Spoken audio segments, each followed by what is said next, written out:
Kenny. How are you? Hey, how are you? Everything is good. How are you? Yeah, I'm good. I'm good. Did you manage to get You hear any me okay? sleep? Yeah, I can hear you okay. Yeah, no, I've I don't know, 4 hours of sleep maybe, but it's okay. Coffee, And and then more I'll move coffee. to beer later. It'll be fine. That's good. And, before we talk about the Heat record, how did the Avantasia tour go for you? Avantasia's been great. It's been really good. A bit long now. I've been out on the road for almost 5 weeks, and I'm still not home yet. Yeah, but it's all good. I mean, it's the life that we always dreamt about, Yeah. So, and I'm living it, so I shan't complain. And, talking about the new H.E.A.T record, Welcome to the Future, amazing record once again. I don't know how you guys do it, but you keep doing it record after record. When did you guys start working on the songs for the album? Well, it depends. Sometimes, just as an example, you'll have someone like Jonah. He starts working quite early because it's his way to force everyone else to start working on stuff like, come on guys, we got to get working. And then because the life that you have is normally like you'll have a bunch of examples or demos and stuff of music that you've been like coming up with throughout a year or more, but then you have to start putting that into like a real demo, and some of it starts maybe a year before you actually record it, and some of it is just a couple of weeks before you record it, and some of it gets finished 5 minutes before you record the drums. So like we've had that, like on this album, for example, we've had 1 or 2 songs that we just worked on in the studio, like old school, just people sitting down with guitars and the drums and everything. And we would be playing in the moment and telling, for example, Crash, no, play like this. We got to, no, change this. We change that. We do this. And so, it depends. There's no magic formula. Yeah. As long as everyone thinks that it sounds good, then it's good. Yeah. Did you remember what was the first song that you guys finished for the album?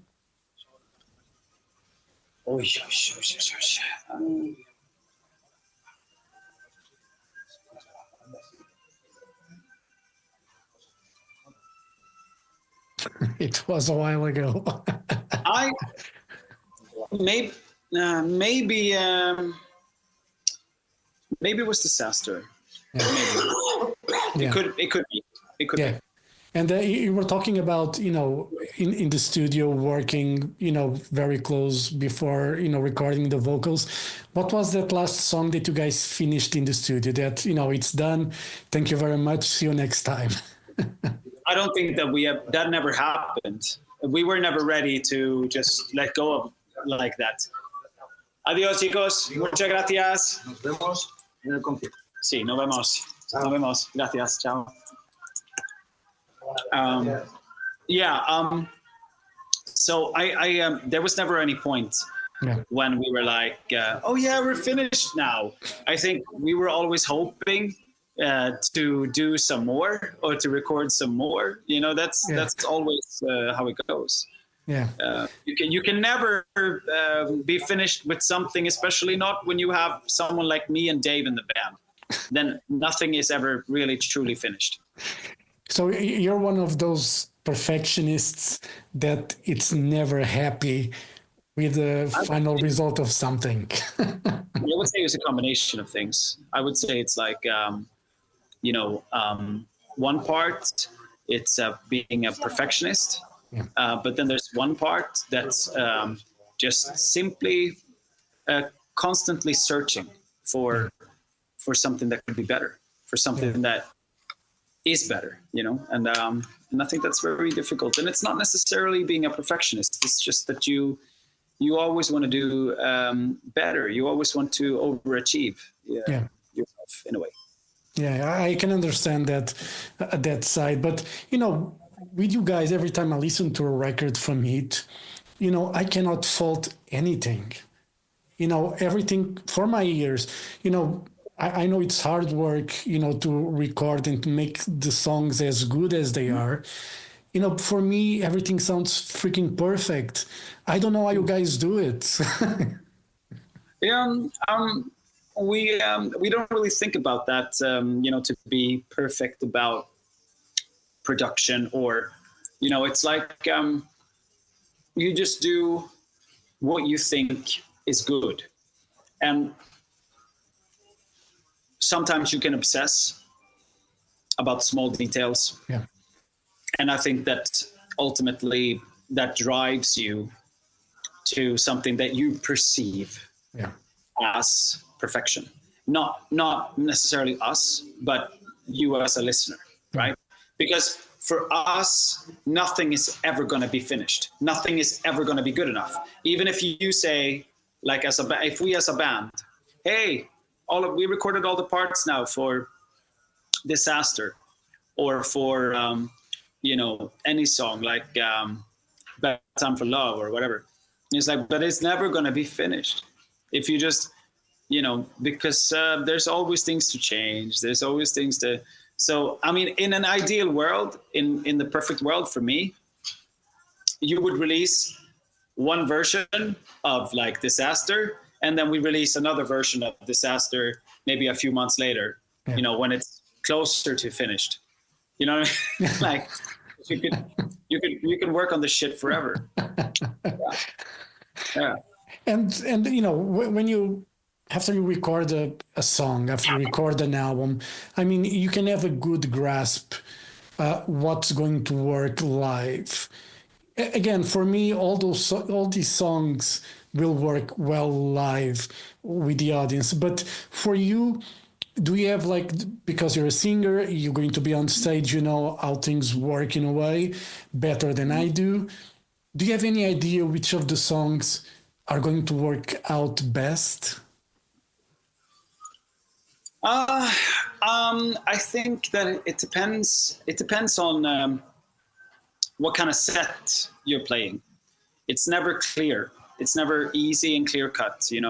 It's going to depend a little bit on the set that you choose to play. So, for example, if we make a set like right now, and you and we discuss what legacy songs are we going to play, what old retro H.E.A.T songs are we going to play. Are we going to play like 1,000 Miles? Are we going to play that? Are we going to play Living on the Run? Yeah. Are we going to play In and Out of Trouble? Are we going to play Tearing Down the Walls? What are we going to do? And then you start to make little exceptions and maybe some trade-offs, like between the classics and what's new. And do we have any slow songs? Do we play a slow song? We're going to put Cry there. Or we're going to put... So you end up with a set list that maybe demands a certain kind of song. Yeah. To make it even better or closer to better. Because as you know, I've told you, you can never really be perfect. You can always try and work on it. And I don't think that a perfect set list or a perfect album or perfect anything, it doesn't really exist, at least not for me. Yeah. So all you can do is to try your best. And from the new songs on the latest album, we have only played 2 of them, I think, live so far. So this is still a very open topic, and I guess I'm going to know more in a few months. And you're mentioning that never being happy with a song in the end, like you were mentioning Disaster in 2 months or 3 months time, it could be a bit different. When you guys play those songs live, obviously you stay faithful to the studio, but normally do you feel tempted when you realize that maybe if we extended a bit here or change? You guys do that? Do you guys have that analysis and try to implement? Yeah, definitely. We like that. We love that. It's just that most of the time, it's a matter of balance. I mean, you come to a place to play, and maybe people are seeing you for the first time or the second time or whatever, and maybe some of these new songs, then they never seen you perform before. They've never heard it with you live, so they've only heard the song, a few times on their favorite streaming or whatever. And it's like, as a band, are you really going to come in and just start changing everything? That it seems weird, right? I mean, it's like, I think it's a bit unfair, Like, I think that it's one thing if you show up and you play a H.E.A.T song that's been released 10 years ago, then you can start doing some fun additions and you can change things around. You can have fun with it and play with it. That's cool. But maybe not when you have just released something new, because I think people, they also want to hear, the work live. They want to hear the version live. Maybe not with a bunch of extra bars and solos and a bunch of stuff, like, I mean, fine. I'm sure there's a time and place for everything, but I think my first response would probably be that, if you release a brand new album and people have barely had time to listen to it in the first place, just try and keep it simple live so people can appreciate what they've been listening to at home, and they understand it and they can feel it, they can feel it inside, and not be like this all the time. What's happening? I mean, it's like, it's cool every once in a while, right? You go to a live show and you go like this, oh my God, what's happening? But imagine if it was like that every other song.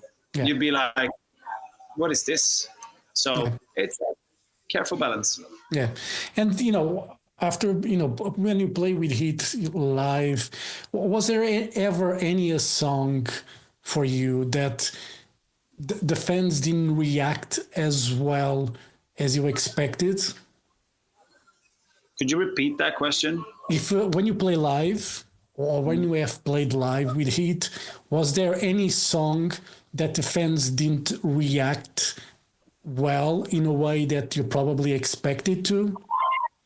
Oh, no, not really. I mean, I think that we are really quite fortunate, in a lot of ways. Because the music that we play, most of it is quite sort of like easy to listen to in a way, to digest. It's not too complicated, and we try not to, we're not really a prog rock band, right? So it's like we don't really have that many songs that are a bit like, oh my God, what is this?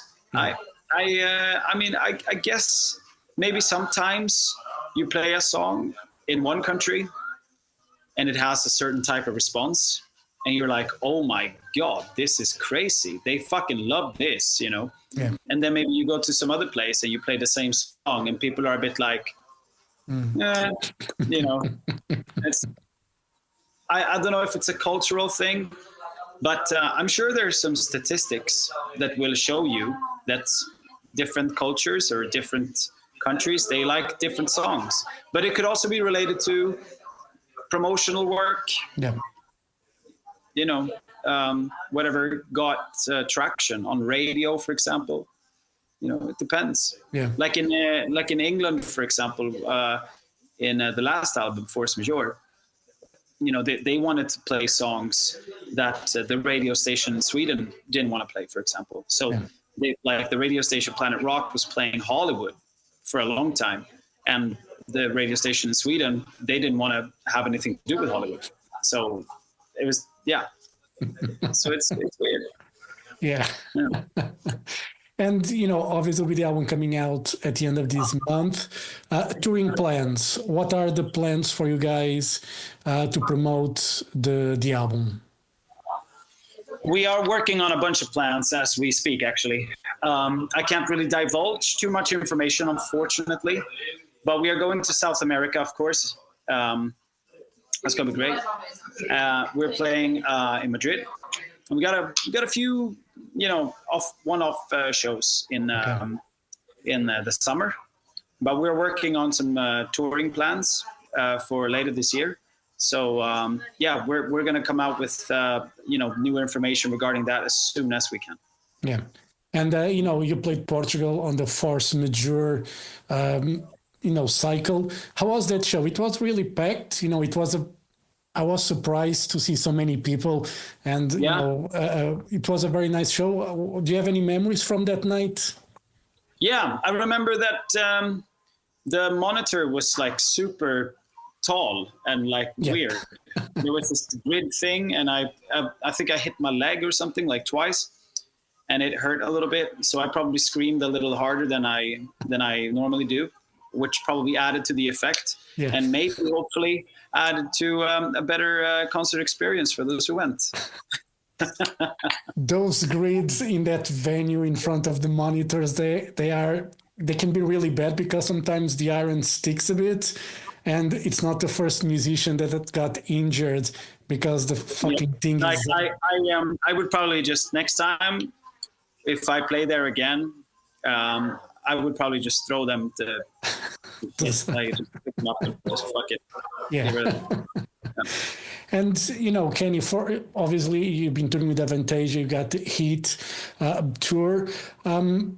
What else do you got planned for the foreseeable future? You're just going to focus on H.E.A.T from now on after this Avantasia cycle tour? Yeah, well, of course. I mean, we're going to be, there's a few plans going on here and there, with just about everything I'm involved with right now. So it's going to be, I think it's going to be a pretty busy year, actually. But it's still early days for me to be specific. Yeah. But I think that the autumn looks quite promising. Yeah. That's all I can say, really, unfortunately. Yeah. Do you have any? Sorry. We'll wait. It's going to be worth the wait for the news anyway. Do you have any bucket list of things that you would like to, do as a musician, places to play? Do you have a list like that, or you just go with the wind? I mean, to be honest, I have done